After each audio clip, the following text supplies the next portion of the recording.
네, 반갑습니다. 오늘은 노회찬 진보신당 대표님을 모셨습니다.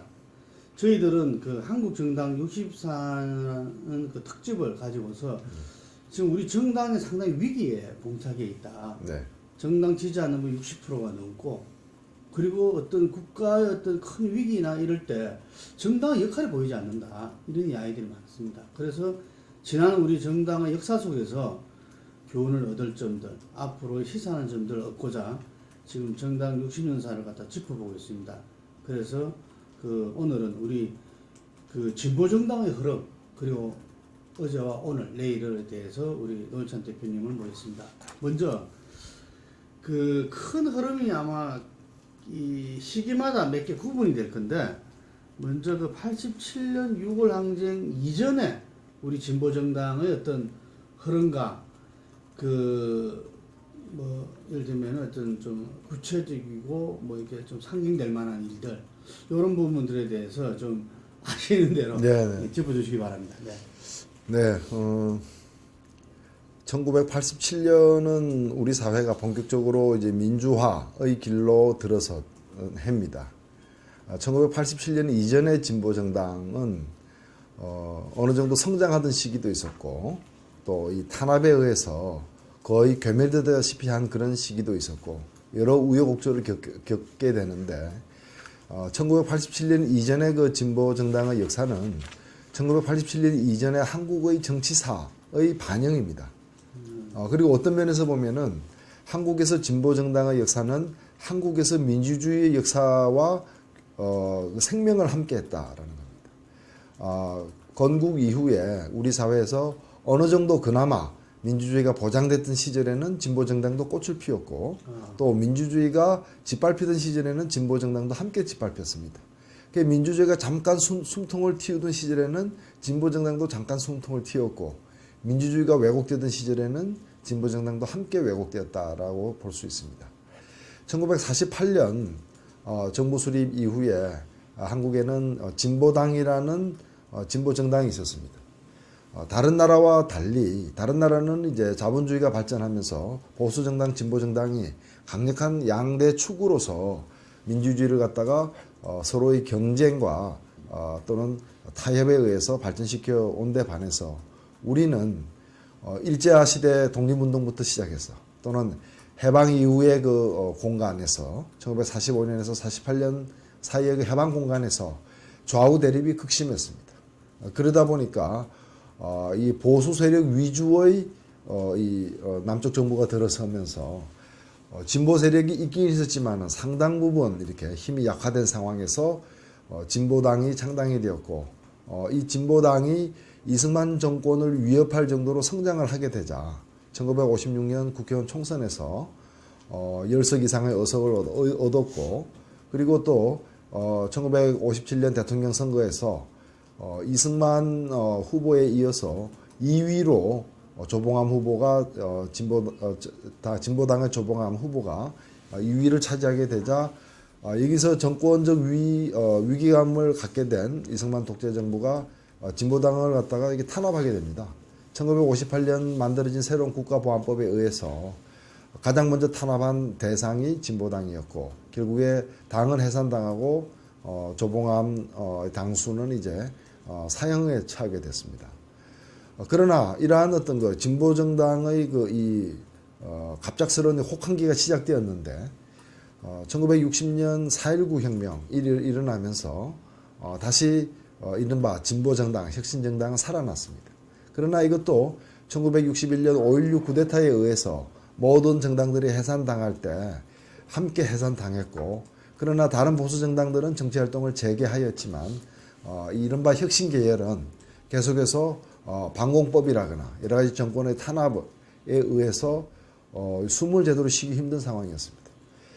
박정희 전두환으로 이어지는 이러한 오랜 기간의 군사 독재 하에서 진보정당은 살아남기 힘들었고, 그나마 명맥을 유지하던 진보정당들, 통일사회당이라거나 이런 정당들은 간판만 사실은 갖고 있는 정당에 불과했고, 대중정당으로서 활동을 하는 것은 거의 불가능했습니다. 특히나 1980년 이 쿠데타로 집권한 이 전두환 독재 세력이 자신의 취약한 정권의 그 정통성을 보완하기 위해서 일종의 관제 진보 정당 이라는 그런 발상을 하게 됩니다. 그래서 당시 입법회의에 참여도 시키고 또 민주당 후보를 갖다 출마시키지 않음으로써 진보정당 후보가 당선되게 만들어서 국제사회에 한국에도 진보정당이 있다라는 그런 신용을 하는 도구로 이렇게 악용되기까지 하였습니다.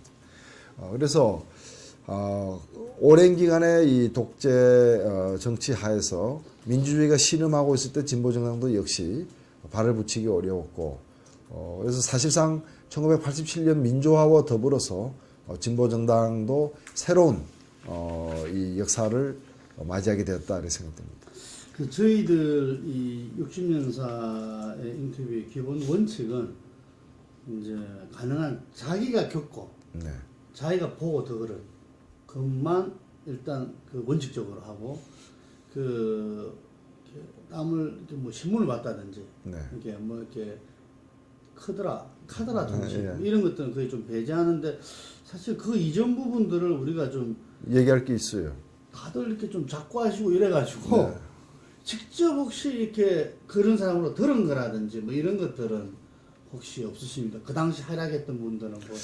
네, 저는 진보당에 대해서는 정태영 선생, 고 정태영 선생이라고 우리나라 이 삼인주의 정당에 관련된 저수를 많이 하셨고 또 진보당에 직접 참여하셨고 또 가장 올해까지 생존해 계시면서 이렇게 활동을 해오신 분들로부터 진보정당의 활동에 대해서는 진보당의 활동에 대해서는 얘기를 들은 바가 있습니다.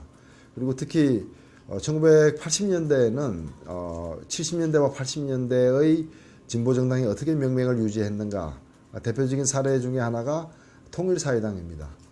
서울역 바로 부근에 통일사회당이 그 서울역 부근에 빌딩 옥상에 있는 그런 옥탑방이 정당 사무실이었습니다. 책상 한두 개밖에 놓을 수 없는 그런 좁은 사무실이 당시 대한민국 거의 유일한 진보정당의 현주소였고 많이 알려지지는 않았지만은 1979년 이른바 박정희 정권의 시대를 막을 내리게 만들었던 것 중에 하나가 이른바 그 YH 여공들이 신민 당사에 들어가고 그것을 경찰의 폭력적인 이 탄압으로 이제 끌려 나오게 만들었던 사건입니다. 그런데 당시에 그 YH 여공들이 처음에 이 농성하러 들어가려고 했던 곳은 신민당이 아니었습니다. 아니었고 바로 그 당시에 우리나라 유일한 노동자들이니까 진보정당에 가서 농성을 하면서 자신들의 억울함을 하소연하자 이렇게 해서 통일사회당에 가려고 했는데 구체적으로 알아보니까 통일사회당이라는 데가 그렇게 수십 명이 들어갈 수 있는 장소가 아니었던 겁니다. 그래서 긴급히 정보 농성 장소를 갖다가 변경해서 김영삼 씨의 신민당 당사로 들어가게 됐던 겁니다. 만일에 그때 제대로 된 진보 정당이 있었다면은 그 YH 유공들은 제가 직접 그 YH 당시 정보 농성을 했던 분들로부터 직접 들은 바에 따르면은 제대로 된 진보 정당이 있었다면 당연히 진보 정당에 가서 자신들의 억울함을 하소연하면서 문제를 해결하려고 했었다라는 거죠. 어찌 보면 참 웃지 못할 이 사례가 우리에게 말해주고 있는 것은 제대로 된 진보 민주주의가 짓밟히면서 제대로 된 진보 정당도 없고 그에 따라서 노동자들의 권익을 대변할 그런 제대로 된 어떤 정치 세력도 존재하지 않았던 그 암울했던 그 시기의 어떤 특징을 말해주고 있는 게 아니냐 이렇게 생각됩니다. 그래서 이 4.19가 한편으로 이렇게 그 진보정당의 숨통을 트였는데 바로 이은 그 5.16 때문에 또 좌절됐듯이 그 87년도에 그 6월 항쟁이 다시 진보정당의 꽃을 피게 네. 뭔가 새로운 기운을 갖게 했습니다. 그 당시에 6월 항쟁의 또 우리 노 대표께서는 또 주역 중에 한 분이신데 당시에 그 6월 항쟁의 그 흐름과 진보정당의 어떤 태도 이 부분에 대해서 좀 먼저 시작하도록 하겠습니다. 네. 저는 사실 6월 항쟁을 전후해서 인천에서 노동운동을 하고 있었습니다. 제 기억에 따르면은 1985년 이른바 유화국민이 시작되었을 때, 유화국민이 시작되었을 때 처음으로 진보정당 얘기가 나왔습니다. 당시에 노동운동을 하고 있는 대부분의 사람들은 한국에서 이런 어떤 진보정당이 한국의 민주화를 만들어내기 어렵다고 판단했고 근본적인 변혁이 필요하다고 판단을 했지만 또 그러한 근본적인 변혁을 또 활성화시키기 위해서도 또 합법적인 공간에서 활동하는 그런 진보정당의 필요성 이런 것들이 얘기 사실 되고 있었습니다. 그리고 당시에 존재하던 그 야당 민주당은 좀 진보정당이라고 부르기는 여러 가지 노선면에서 부족한 게 많았기 때문에 또 다른 어떤 진보정당 활동의 제약이 상당히 예견됨에도 불구하고 그런 진보정당의 필요성은 얘기됐지만 구체적으로 추진되지는 못했습니다. 진보정당 건설이 구체적으로 이렇게 실천 계획으로서 고민하게 된 것은 뭐니 해도 1987년의 6월 항쟁과 뒤이어서 온 7, 8, 9월 노동자 대투쟁 때문입니다.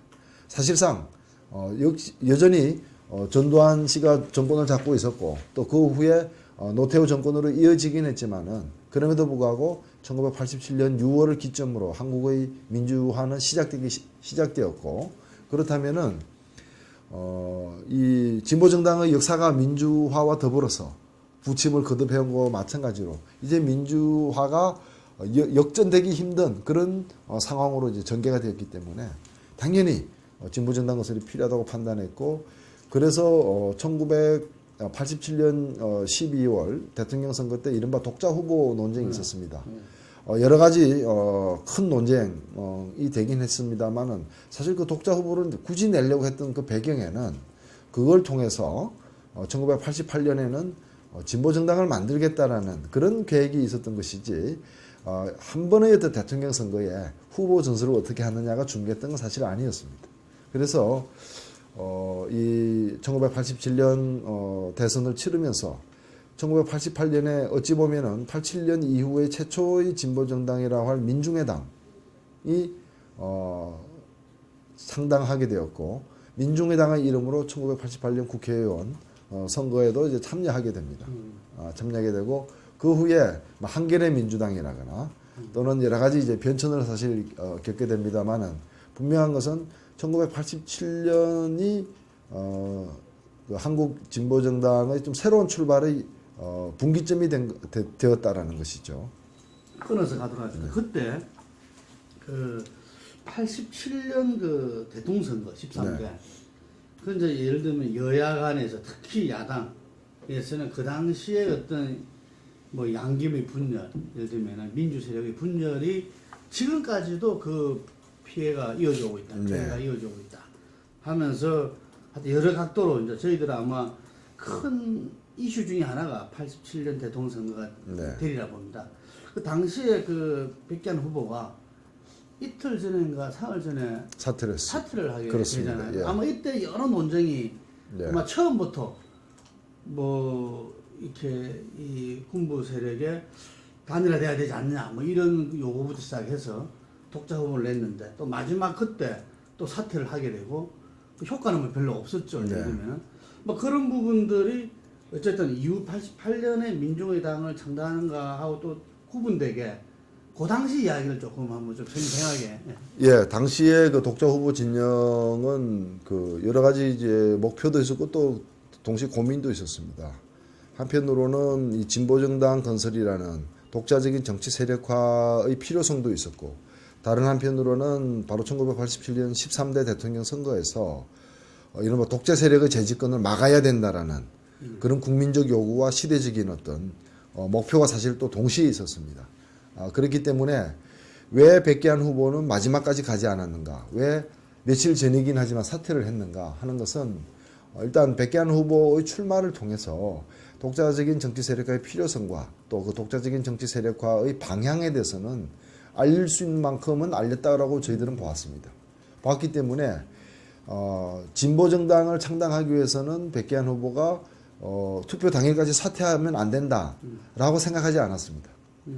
사퇴하더라도 진보정당을 만들 수 있는 것이고 그리고 또 진보 정당을 만들어야 된다는 그런 목표와 동시에 대선에서 단일화를 통해서 이 독재 정권의 종지부를 찍어야 된다라는 그런 국민적 요구도 대단히 중요했기 때문에 단일화를 촉구하면서 사퇴를 했습니다. 단일화를 촉구하면서 사퇴를 했고, 아마 단일화가 좀 빠르게 이루어졌더라면은 또 이런 사태가 또 사태 시점도 달라졌을 수 있습니다.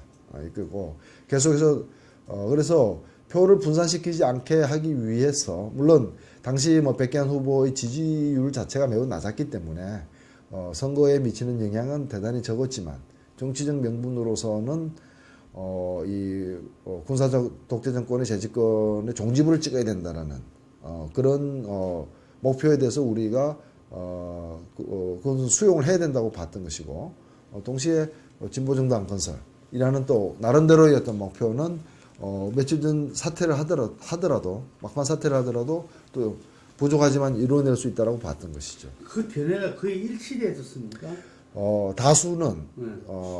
다수는 사퇴하는 게 맞다고 봤고, 소수는 사퇴하면 안 된다고 봤던 것이죠. 그러니까 완전히 일치를 본 건 아니지만은 다수의 견해는 사퇴하는 게 맞다고 봤던 거죠. 그 지금 우리 하는 인터뷰는 사료의 가치도 있기 때문에 예. 조금 그것이 물론 지금까지 이어져 오는 거지만 네. 좀 역사의 한 부분으로 보고, 예를 들면은 좀 그냥 우리 현안할 때는 필명 거명을 좀 이렇게 삼가지만 네. 지금 요거는 사료의 가치가 있기 때문에 네. 좀 구체적인 이름들을 좀 이야기해 주셔야 나중에 예. 이 우리 역사적으로 이렇게 좀 활용되지 않나. 예. 대표님은 내나 그런 입장이었고, 예. 그걸 지금까지도 좀 유의미한 분들이 계시다면은 입장을 갖다 좀 이렇게 공개적으로 토론을 했을 거 아닙니까? 아니요, 그게 그 당시에는 뭐 사실 어찌 보면은 1987년이니까 이른바 변혁적인 운동을 하는 그런 세력들이 상당 부분 이렇게 이 백기환 후보 선거 운동을 갖다가 이렇게 뒷받침했습니다. 했기 때문에 논의 구조가 이중화되어 있었어요. 그러니까 공개적인 논의 구조가 있었고, 나머지는 또 이렇게 다 모일 수 없으니까 따로따로 이렇게 단체별 의견, 조직별 의견 이런 식으로 사실 되어 있었습니다. 되어 있어서 애초부터 이 백기환 후보의 생각은 독자적인 정치 세력화에 대한 소신은 분명했지만, 당시 12월 선거는 단일화를 통해서 정권을 바꿔야 된다라는 생각이 대단히 강했습니다. 본인도 대단히 강했던 것이고요. 그리고 또 여기 참여했던 분들은 이 단일화도 중요하지만 독자적인 정치 세력화가 대단히 중요하다고 봤던 것인데, 선거가 중반 이후로 넘어가면서 끝까지 후보로 남아 있는 것이 이 진보정당 건설에 어느 정도 더 도움이 되느냐, 혹은 단일화를 촉구하면서 시대적 명분인 단일화를 갖다가 촉구하면서 사퇴를 갖다가 했을 때 그것이 진보정당 동력을 갖다가 별로 훼손하지 않고 오히려 향후에 진보정당 건설의 정치적 명분을 더 만들어주는 것이라면은 그런 건 충분히 할 수 있다라는 그런 판단을 하는 세력들도 사실 있었습니다. 있었기 때문에 당시에 약간의 논란은 있었지만은 그 이후에도 심각하게 백기환 후보의 그 사퇴, 단일화를 촉구하면서 하는 사퇴에 대해서 그렇게 뭐 심각하게 내부에 분란이 있었던 건 아닙니다. 근데 금방 말씀하신 대로 당시에 그 백보, 그 이어지는 어떤 진보정당 창당에 있어가지고는 제 세력에서 아마 변혁운동 세력이 사실상 한쪽이 한 축으로 이렇게 있었죠, 그죠? 그렇습니다. 그러므로 이제 또 공식적으로 이렇게 공개적으로 오픈된 세력도 있고. 그때 그런 세력들을 좀 일괄해서 크게 좀 이렇게 나눠 본다면 어떻게 진보정당을 함께했던 부분들? 네, 진보정당을 함께했던 부분은 노동운동을 했던 세력들, 그리고 노동운동을 했던 세력들은 당시에 이른바 인민노련이 있었고, 그 이외에 여러 좀 좌파 노동운동을 하던 세력들이 있었죠. 대표적이고 가장 적극적이었던 부분은 인민노련과 이른바 그 재언의회 그룹이 가장 어떤 중심이었다라고 저는 기억을 하고요. 그 다음에 이 나중에 이제 뭐 민중연합 이렇게 불려지게 되는 오세철 교수 등을 포함한 그런 분들, 그 다음에 이제 청년 진보 단체들 이런 부분들이 여기 참여를 했습니다. 참여를 했고, 그 다음에는 문화계 인사들. 예. 뭐 대표적으로는 임진택 씨, 그 다음에 우리 또 환경운동을 그 후에 하게 되었던 최열 총장, 그 다음에 제일 중요한 건 처음에 주민을 참여했네요. 예, 참여를 했었습니다. 참여를 했었고, 그리고 이애주 서울대학교 그 무역학과 교수, 뭐 이런 분들도. 그래서 이 당시에 문화진영 굉장히 두텁게 사실 참여를 했었습니다. 참여를 했었고, 그 다음에 학생들, 각 학교 이제 학생 조직들 이런 부분들도 상당히 참여를 했죠. 그래서 저는 뭐 그 후에도 13대 대선 이후로 한 번도 이 대선에 쉬어본 적이 없는데 13대 대선에서의 그 어떤 열기 이런 것들은 오히려 그 이후보다 훨씬 더 뜨거웠다. 자발적인 참여라거나 이런 것들은 이제 뜨거웠다고 기억이 되고 있습니다. 지금하고 좀 비교를 하자면 농민 세력은 어땠습니까? 당시에 농민 운동은 전농 충북 도연맹 정도. 그 다음에 전농이 한 지역 연맹 정도. 지역 연맹 정도가 이제 참여했고 나머지 전농 그 전농은 지금 전농은 좀 다릅니다만 참여를 하지 않았고 그 다음에 대구 경북 지역 대구 경북 지역의 그 농민의 조직들은 또 참여를 했습니다. 그리고 나머지 지역은 거의 이제 뭐 김대중 씨를 지지하거나 또는 후보 단일화도 있었고요. 이렇게 나뉘어져 있었죠. 그리고 지금 보면 민노당의 아마 핵심은 그 민노총인데 당시에는 전노협의 조직이 있지 않았습니까? 당시에 전노협 전 단계였죠. 87년이면은. 진보정당 만들 때 88년도 그 진보정당을 만든 당시에는 그렇습니다. 뭐 전노협이 1990년 1월달에 만들어졌으니까요. 전노협 결성하니까 전노협 전에 선노협, 인노협 이래서 이런 부분들이 또 전국적 연대의 어떤 임시적인 틀은 있었습니다. 근데 그 대중 조직이라 할 수 있는데 그 조직들은 참여를 안 했었나요? 공식적으로는 참여하지 않았습니다. 참여하지 않고 나뉘어져 있었죠. 주로는 뭐 후보 단일화다, 뭐 독자 후보다 이렇게 나뉘어져 있었죠. 그러면 요즘 이제 지금 민노당이 이렇게 진보정당 분열되는 데 있어 가지고 흔히 옛날에 우리 그걸로 보면은 NL과 PD가 나눠졌다 뭐 이런 이야기인데 이 당시에 이 노동운동 세력 중에서 NL 그룹들은 참여를 안 했습니까? 그 당시에 노동운동에 참여하지 않았던 것은 뭐 여러 이유가 있습니다만은 일단은 노동운동의 초창기에 노동조합 운동의 초창기였기 때문에 자신의 정치 방침을 갖다가 이렇게 정하기가 쉽지 않았습니다. 아직까지 그럴 정도로 이렇게 노동자 조직이 견고하지 못했고 그러니까 NLPD가 조정이 안 돼서 하나의 방침을 못 정한 것이 아니라 그런 측면이 없는 건 아닌데 노동조합 자체가 아주 초창기 이제 1987년이면 노동조합을 만든 지 몇 달밖에 안 되는 때였습니다. 따라서 노동조합이 정치 참여하는 문제에 대해서 아직까지 그 조합원들이 충분히 수용을 하고 있는 상태가 아니었습니다. 그래서 노동조합 운동의 상층에서는 그런 이제 여러 가지 좀 독자 후보냐 후보 단일화냐 아니면 비판적 지지냐로 나뉘어져 있었던 문제가 있었고 또 노동조합의 그 허리와 아래 부분은 아직까지 이제 정치 경험이 이제 일천했기 때문에 그런 방침을 갖다가 못 정한 그런 상태였죠.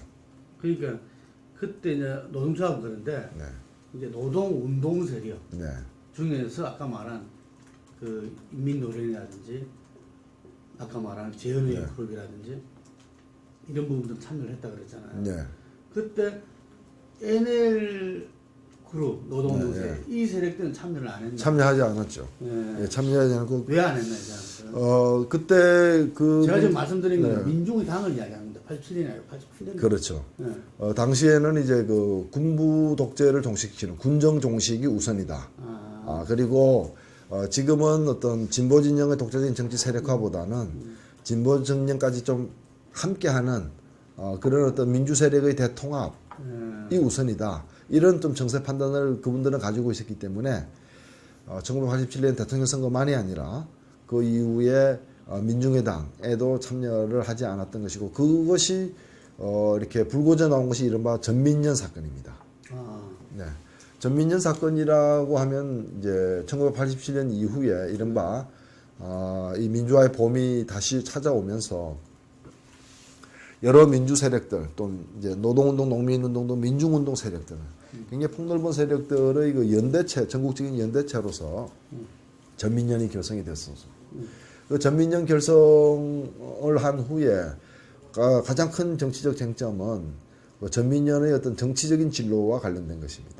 전민련은 이 독자적인 어떤 정치 세력화의 토대가 될 것인가, 아니면은 전민련은 이 이른바 보수 야당, 이 민주당과 좀 전략적인 제휴를 할 것인가, 이런 부분과 관련해서 굉장히 민감한 문제가 사실되었던 것이고, 결국에 독자적인 정치 세력화에 전민련이 앞장선다라는 결의안이 상정됐지만은 전민련 그 중앙위원회에서 그게 부결됐습니다.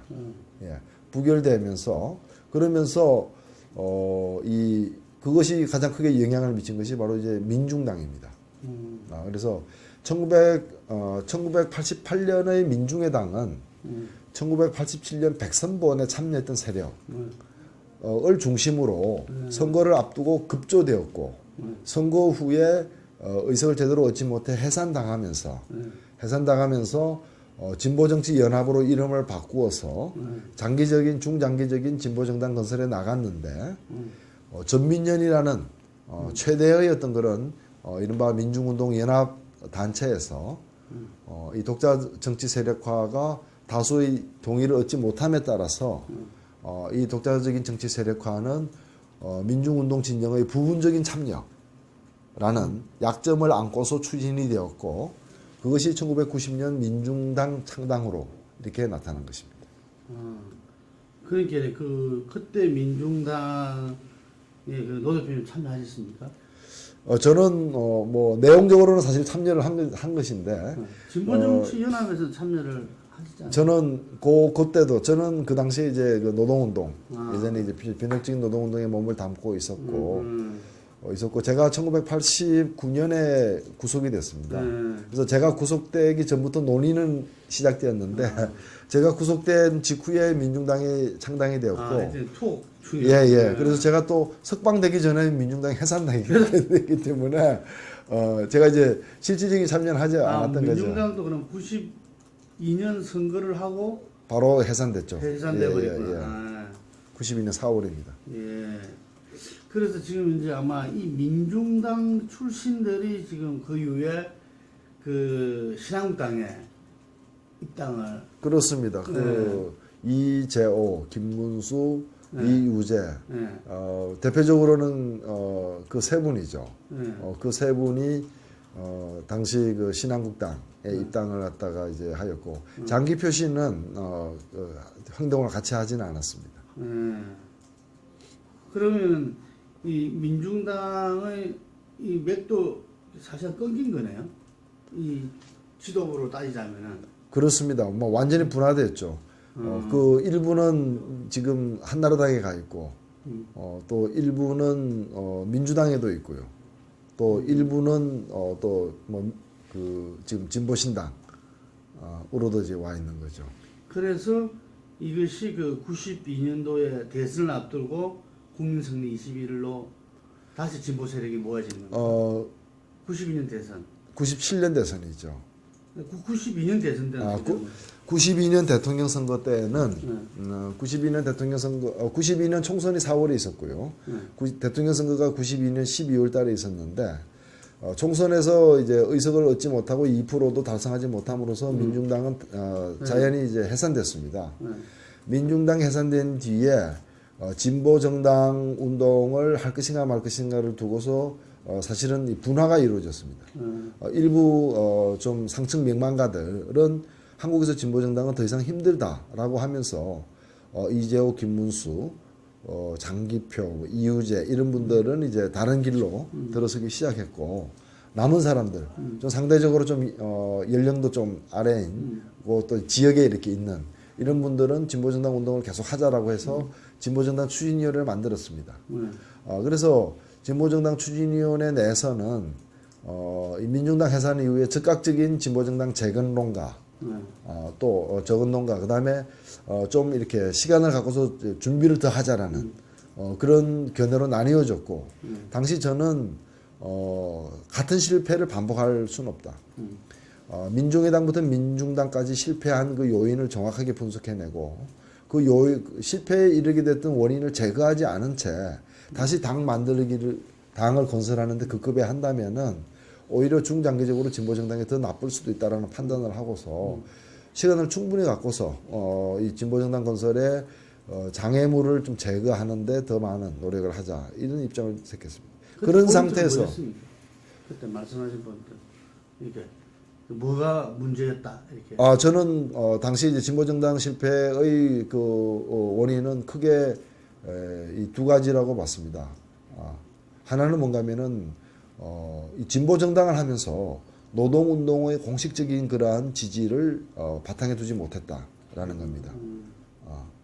실제로 이제 노동운동을 하는 뭐 노동조합 간부라거나 여러 가지 그런 사람들이 많이 참여하긴 했지만은 당시에 그 전노협이라거나 이런 데로부터 공식적인 지지를 갖다가 받지 못하고 출발한 점이 일정한 한계가 있었던 것이고, 두 번째는 민족민주운동 진영의 합의에 기초하지 못했다라는 겁니다. 그래서 전민련 사건에서 보여주듯이 일부의 동의만으로 이렇게 정당을 만들다 보니까 민중당이 창당된 순간부터 해서 해산될 때까지 내내 가장 어떤 괴로웠던 것은 이른바 민정당과의 싸움이 아니라 이 진보정당에 동의하지 않는 또 다른 어떤 민중운동 세력과의 갈등, 대립, 여기에 엄청난 어떤 에너지가 사실은 소모되었습니다. 그렇기 때문에 이런 문제에 대한 새로운 좀 지평, 이 지형이 조성돼야 당이 만들어질 수 있다. 이렇게 사실 보았고, 저는 그래서 그걸 공개적으로 아예 글까지 써서 이제 발표를 했습니다. 그래서 제가 그래서 92년 대통령 선거 때는 당이 없는 상태에서 독자 후보로 이렇게 어찌 보면 진보정당 운동 차원에서 참여를 했고요. 그리고 1996년 총선 후에 드디어 이제 1997년의 대통령 선거 때는 두 가지 문제가 풀렸다고 생각했습니다. 그 하나는 당시에 전민련의 후신인 전국연합과의 대화 속에서 독자적인 정치 세력화에 대한 어떤 동의가 일정하게 이렇게 확인이 되었고, 그리고 당시 갓 만들어진 그 민주노총, 그 민주노총이 그 전과 다르게 민주노총 대의원대에서의 공식 결의를 통해서 독자적인 정당 건설에 나선다는 그런 이른바 참여와 지지가 가능하다는 게 확인되었기 때문에 그렇다면 더 이상 미룰 수 없다라고 판단을 해서 국민승리 21을 만들었고, 국민승리 21을 만드는 과정에서 적극적으로 그 전국연합의 참여를 갖다가 끌어내고, 또 이 민주노총 권영길 위원장이 직접 참여하도록 하는 이제 그런 어떤 과거의 진보정당이 넘지 못했던 그런 이제 한계를 넘는 어떤 그런 진전이 있었기 때문에 97년 국민승리 21을 만들게 되었던 거죠. 이게 96년도 총선 때는 진보정당이 없었습니까? 예, 없었고, 96년 총선은 이제 96년 총선이 4월에 있었습니다. 근데 그 선거 때는 진보정당은 없고, 또 진보정당이 곧 만들어질 가능성도 그 당시에는 확실치 않았습니다. 그런 상태에서 진보정당 운동 세력은 또 보존을 해야 되고, 이런 차원에서 당시에 이제 이른바 기성정당들에 대한 어떤 그 국민적인 어떤 불신, 그래서 뭐 개혁정당, 제가 볼 때는 한 50% 진보정당이라고 볼 수 있는데, 이른바 삼김씨에 휘둘리지 않는, 특히 양김씨와도 거리를 두고 있는 지역주의를 갖다가 완전히 극복하는 그런 이른바 정치개혁을 이루어내겠다는 세력들이 있었습니다. 이른바 꼬마민주당 출신들, 그 다음에 이제 여러 가지 시민운동 어떤 쭉 해왔던 분들, 그리고 일부 진보정당을 해왔던 분들.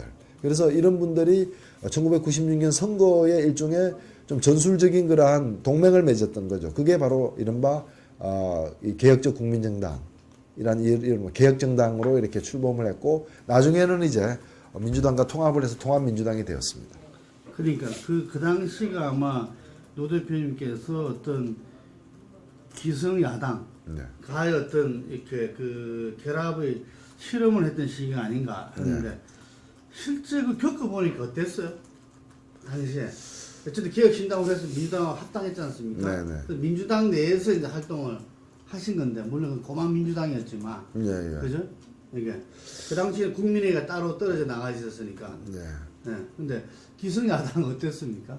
네, 어차피 제가 볼 때는 이 진보 정당의 힘이 진보 세력의 힘이 작은 상태에서는 결국에 그 당을 좀 진보적인 방향으로 견인하는 것은 좀 쉽지 않다 이렇게 판단했습니다. 왜냐하면은 그러한 이제 개혁 정당을 만드는 과정, 또 만들어진 개혁 정당이 민주당과 통합하는 과정에서 강령이라거나 이런 부분에 있어서는 진보적인 그러한 이 내용이 거의 대부분이 이렇게 그 수용이 됐습니다.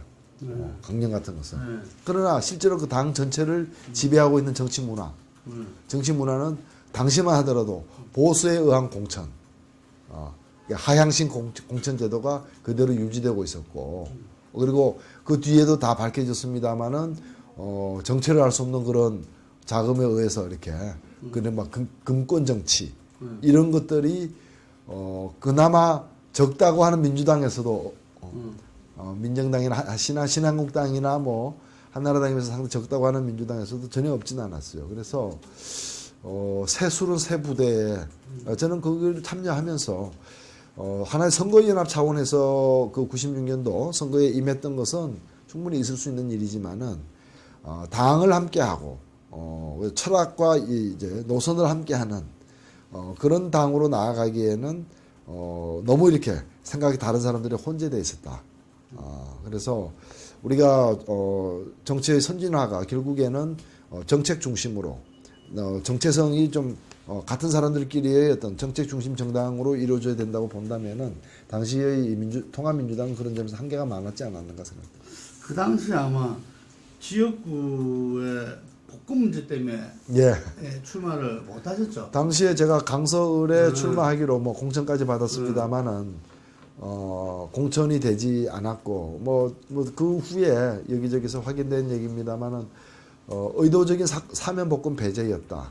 그 당시 저만 그런 것이 몇 사람이 더 있습니다만은 당시에 그 한나라당에서 자신들의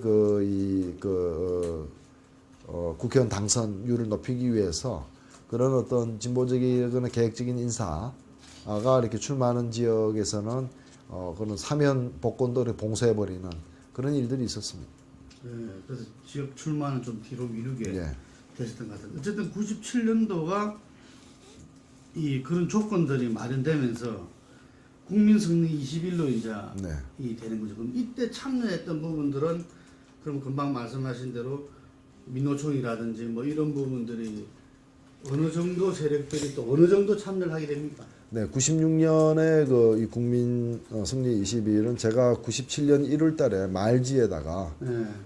이 이른바 이 민중 세력들이 좀 총집결해 가지고 97년 대선을 치르고 그 힘으로 이 진보 정당을 건설하자라는 그 제안을 사실 했었습니다. 네.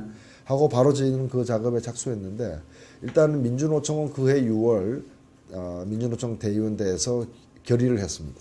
공식 참여 결의를 했고 농민운동 조직은 아직 이 뜻은 같이 했지만 오랜 기간 동안 또 농민운동이 민주당과 함께 지역에서 지방선거도 하고 같이 하고 여러 가지 해온 관계로 시간이 좀 걸리겠다라는 그런 답변을 들었습니다. 그래서 결국에는 이 농민 부분은 한참 뒤에 참여를 하게 됩니다. 이 농민 부분은 이 민주노동당이 창당된 이후에나 이제 참여하게 되는 거죠. 그래서 국민승리 21에는 참여하지 못했고요. 그다음에 이제 빈민조직도 그 당시에는 공식적으로는 뭐 참여하지 못한 상태였고, 그러나 민주노총이 상당히 큰 힘이 사실 됐습니다. 그 이외에는 전국연합이 참여를 갖다가 했고요. 뭐 전국연합의 대부분의 인사들은 참여를 했습니다. 대표적으로 뭐 이창복 의장을 포함해서 이창복, 천영세, 그다음에 최규엽, 뭐 이런 분들, 양재덕 이런 분들이 이제 참여를 갖다가 유기홍 전 의원도 참여를 사실 했었죠. 그다음에 이 당시에 이제 진보정치연합, 뭐 제가 대표로 있던 진보정치연합, 그래서 실제로 국민승리 21은 뭐 출범선언문에서도 그렇게 뭐 되어 있습니다만은 민주노총과 전국연합 그리고 진보정치연합 주요하게는 세 조직을 중심으로 하되 폭넓게 그래서 국민승리 21에는 뭐 오세철 교수나 김세균 교수 같은 그런 어떤 분들, 좌파 지식인들도 참여를 했고, 그 다음에 장기표 씨도 초기에는 참여를 했었습니다. 국민승리 21 대통령 선거까지는 참여를 다 했고요. 그리고 거기서 이제 뭐 권영길 위원장을 이제 대통령 후보로 추대를 해서 선거를 치렀던 거죠. 네. 역시 이제 이때 몇 프로 받았죠? 예, 이때 1.9% 네. 받았죠. 그래서 그 이후에 이제 실질적인 그 창당 작업에 들어가시는 겁니까? 그렇습니다. 네. 뭐 국민승리 21은 일단 대통령 선거를 통해서 좀 독자적인 목소리를 내고 그걸 바탕으로 해서 이 선거에 정당 작업에 들어가는 것이기 때문에 1998년부터 네. 진보정당 건설을 위한 원탁회의를 저희들이 제안해서 네. 원탁회의를 만들었고 진보정당 창당 추진위원회를 98년 하반기에 만들었습니다. 그리고 이제 99년도에는 이른바 민주노동당 창당준비위원회를 결성하고 2000년 1월 30일 날 민주노동당을 창당하게 된 것이죠. 예, 드디어 이제 2000년도에 예. 민노당이 이제 그 탄생, 그때 당시 민노당 참여는 더욱더 강범해졌겠네. 그렇습니다. 네. 이 실제로 1997년 대통령 선거 당시에 국민승리 21에 참여했던 교수가 300명 정도 됩니다. 대통령 선거 공약을 만들어내기 위해서 실질적으로 자신의 이름을 걸고서 참여한 이 교수들이 한 300명 정도 되고 이분들이 이제 민주노동당으로 그대로 이어져 온 거죠. 그래서 학계, 의료, 보건의료계, 그다음에 문화예술계, 그리고 여성 운동을 하던 분들, 그다음에 빈민운동, 그리고 노동운동, 농민운동은 좀 더 늦게 참여를 했고요. 그래서 당시 한국의 이른바 이제 민중운동을 했던 분들, 민족민주운동을 했던 분들, 통일운동을 했던 분들, 이런 분들이 당시로서는 다 최대한 참여를 했다고 볼 수 있고, 어찌 보면은 1987년 이래로 민주화가 시작된 이래 가장 좀 많이 참여했던 사례가 아닌가 생각합니다. 그러니까 그 야당에 참여한 부분을 빼고는 민족민주운동 세력들이 거의 다 참여를 한 그렇습니다. 되겠네요. 예, 그렇습니다. 2000년도입니다. 네. 그러니까 당시에는 예를 들면은 그 이런 말씀도 죄송한데 어쨌든 얘네도 다 참여를 하게 되는 겁니다. 당시에는. 예, 그 뭐 다라고는 볼 수 없는데 그때부터 이제 울산 지역이 제일 먼저 참여를 했고요. 그 다음에 한 2년쯤 있다가 2002년경에 인천에서 참여를 하게 됩니다. 그러니까 가장 먼저 참여했던 부분은 전국연합 중앙이라고 볼 수 있고요. NL 중에서는 그 다음에는 이제 울산, 그 다음에는 인천, 그 다음에 성남, 이렇게 경기동부 이렇게 참여를 하면서 사실상 2002년경에 가면은 뭐 NL 진영도 뭐 거의 다 참여를 했다, 저는 그렇게 생각합니다. 그러면은 2000년 선거에서 16대 총선. 네. 그래서 아마 그런 진영으로 해서 아마 선거를 붙었는데 예. 총선 결과는 어땠습니까? 2000년 총선은 당시에 뭐 제가 이제 그 뭐 기획위원장을 또 했습니다만은 2000년의 16대 총선은 당시 민주노동당에서는 한석 전략으로 나갔습니다. 예. 한석 전략. 그러니까 창당하고 2달 만에 맞이한 선거였습니다. 그리고 우리가 1월 30일 날 창당했는데 2월 1일부터 농성했습니다. 그 이유는 뭔가 하면 당시에 진행 중이던 정치관계법 협상이 이렇게 무산됐기 때문입니다. 당시에 많은 분들이 이제 이른바 이 비례대표제 도입이라거나 이런 것, 비례대표제를 확대한다거나 하는 그런 걸 주장을 했지만은 결국에 그런 것들이 받아들이지 않고 원래의 방식대로 이제 선거가 치러지게 됨에 따라서 당시 민주노동당에서는 당선 가능성이 있는 울산과 그리고 권영길 후보가 출마하는 창원에서 최소한 한 석 내지 두 석을 얻는 것이 중심이었기 때문에 여타 지역은 이후의 정치 활동의 기반을 마련하기 위한 차원으로 출마를 했던 것이고 그래서 실제 출마를 그렇게 많이 독려하지도 않았었습니다. 네. 그래서 한승 얻으셨어요? 거기서 울산에서는 울산 북구에서 네. 아깝게 패배를 했죠. 네. 패배를 했고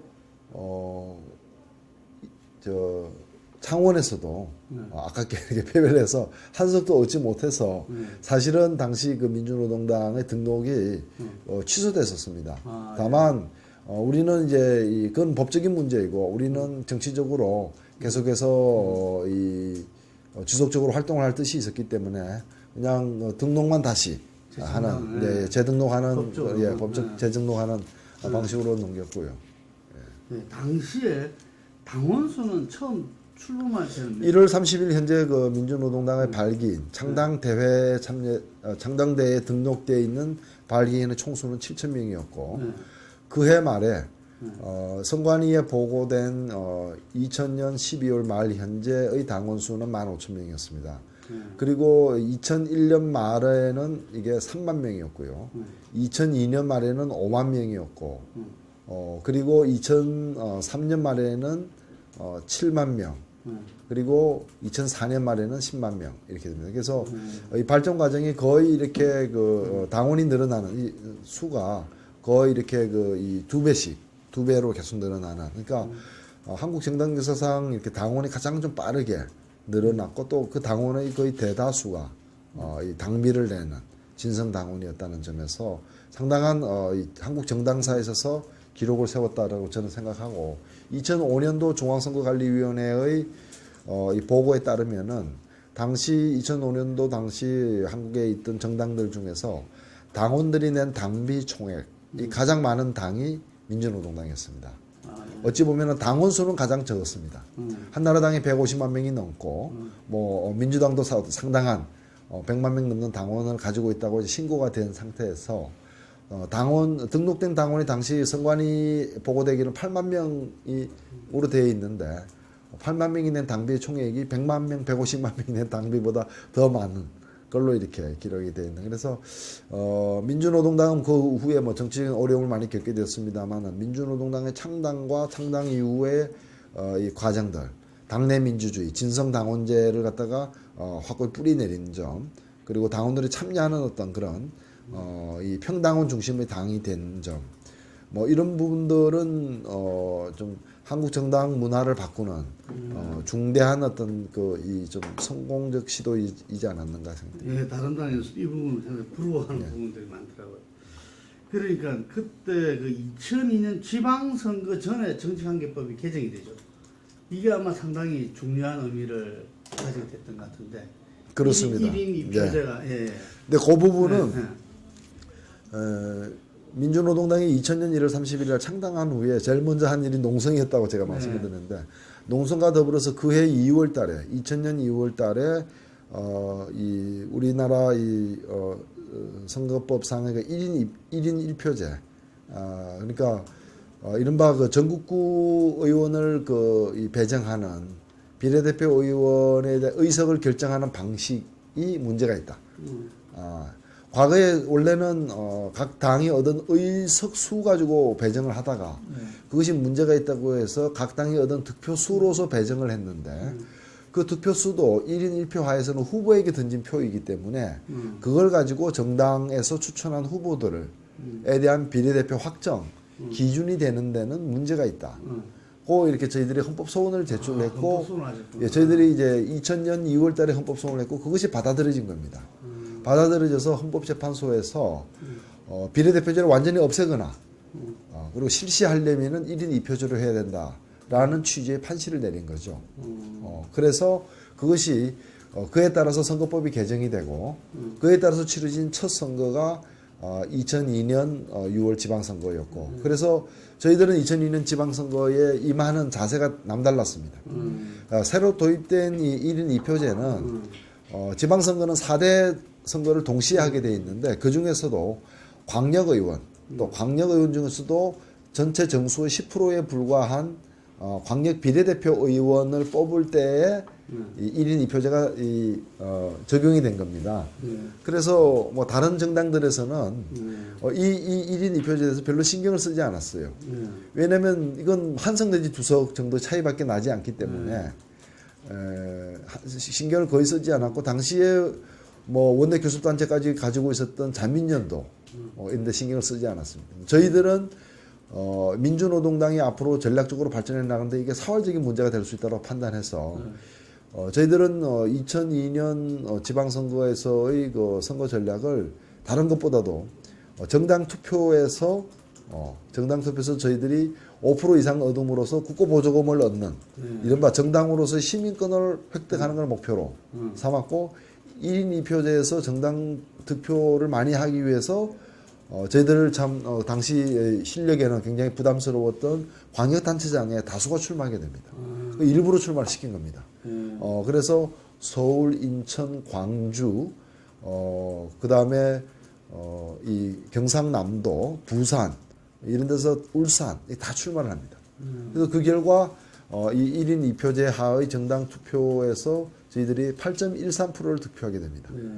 그래서 국고보조금을 받게 되고 정당 득표율로는 저희들이 제3당이 되어버린 겁니다.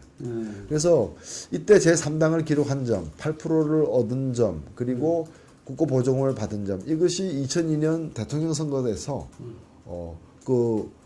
득표는 저조했지만 대통령 후보들의 이 선거 방송 토론에 참여하는 자격을 이 지방선거에서 얻어냈던 것입니다. 예, 그때 보면은 그 노무현 이해창과 권영길 후보가 네. 당당하게 세 분이서 TV 토론했던 기억이 납니다. 이게 그러니까 이 비례대표도 결국은 민노당이 헌법 소원을 해서 정치한 거네요. 그렇습니다. 이게 그렇게 해서 결국은 선거법을 갖다가 개정시켜냈고 그리고 이 지방선거에서 어떤 정당 득표 8.13%를 얻으면서 국고보조금을 받게 되는 이런 케어를 이 당시 굉장히 사기가 이제 막 더 높아지겠습니다. 그렇습니다. 저희들이 뭐 당을 갖다가 만든 지 이제 2년 차가 되는 만 2년이 지났음에도 불구하고 정당 지지율은 2% 수준에 불과했습니다. 그러나 2002년 지방선거에서 8%를 얻음으로써 정당 인지도 자체가 상당히 이렇게 높아지게 되었고 특히나 2002년 대통령 선거에서 당시에 뭐 대통령 선거의 특성상 양강 구도로 이렇게 가면서 득표는 매우 저조했지만은 이 국민들 속에서 인지도와 호감도는 상당히 이렇게 높아진 상태였고 이러한 것들이 2004년 원내 진출에 실질적인 토대가 되었다 그렇게 생각됩니다. 그러니까 그 국민 여러분 뭐 행복하십니까? 여기 편안하십니까? 지금도 기회 좀 이렇게 선한데요. 그러면서 어쨌든 간에 역사적으로 2004년 총선에 이 참 혁명을 어떻게 말하면 선거 혁명을 이뤄내는데 그 당시에 그 선거 좀 상황 좀 말씀해 주시죠. 네. 민주노동당은 그 시간이 지나갈수록 상당히 이렇게 탄력이 붙는 그런 상태를 경고했습니다. 특히 2002년 지방선거와 대선을 지나면서는 상당한 자신감을 갖게 되었고요.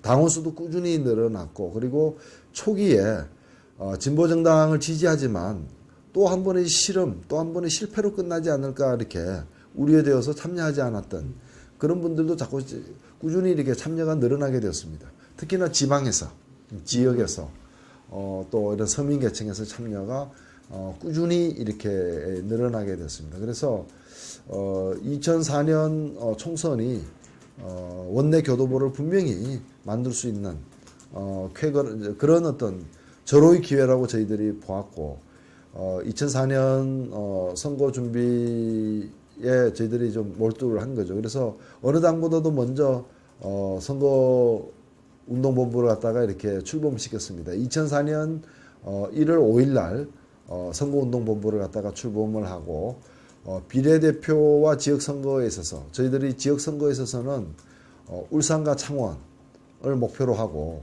그 이외에 서울에서도 강북이라거나 또는 서울 부근의 일산이라거나 이런 어떤 전략 지역에 대해서도 높은 득표를 좀 목표로 하는 준비를 했고요. 그 다음에 이제 비례대표 1인 2표제가 처음 적용되는 정당 투표제가 처음 적용되는 국회의원 선거였기 때문에 그 선거에서 이제 이 정당 득표를 갖다 많이 하도록 하는 그런 이제 선거 전략에 저희들이 상당히 이 신경을 많이 썼었습니다. 당시에 보면 노 대표님께서 TV 토론에 아주 자주 나가셨던 걸 기억하는데. 예, 일단 선거 운동이 본격화되기 전부터 저희들이 그 당시에 저희들 위치 자체가 한국 정당사에서 이렇게 드물게 보는 그러한 어떤 대중 노선을 취하는 진보 정당으로서 비록 의석은 없지만은 활발한 활동을 전개하고 있었기 때문에 당의 어떤 정체성이나 정책 노선 때문에 어떤 토론의 한 일각을 이룰 수 있는 그런 기본 위치가 있었던 것 같습니다. 있었던 것 같고, 그리고 정치 불신이 대단히 높은 속에서 우리 국민들이 뭘 바라는지, 또 국민들의 어떤 육성, 가공된 인식, 발언이 아니라 국민들의 육성을 그대로 좀 전달하기에는 저희들의 활동이 아무래도 일반 서민 대중과 밀착해 있었기 때문에 그런 점에서 저희들이 기본적인 좀 강점을 안고 있지 않았는가 판단을 했고, 그래서 특히나 이 TV 토론이 국민 여론과 선거의 표심에 미치는 영향이 크다라는 걸 저희들 절감하고 있었습니다. 그것은 제가 2002년 대통령 선거 때 TV 토론 나가면서부터 실제로 권영길 후보가 국민 여러분 살림살이 나아지셨습니까? 국민 여러분 행복하십니까? 이런 말 한마디 한마디가 어떻게 여론을 바꾸어내고 또 인지도를 높여내는가를 저희들이 실감을 했기 때문에 비록 저희들에게 많은 기회는 주어지지 않았지만은 TV 토론을 대단히 중요하게 생각했습니다. 그래서 TV 토론에 누가 나갈 것인가, 또 나가서 어떤 식으로 이제 우리의 메시지를 전할 것인가에 대해서 저희들 나름대로는 대단히 이렇게 좀 가장 중요한 선거 운동으로 이렇게 보고서 저희들이 지역에서 어차피 그 기반이 취약하기 때문에 비례대표에서 의석을 늘릴 가능성이 더 높다면은 정당 득표를 높이기 위해서는 가장 유력한 것이 TV 토론이다. 이렇게 봤던 거죠.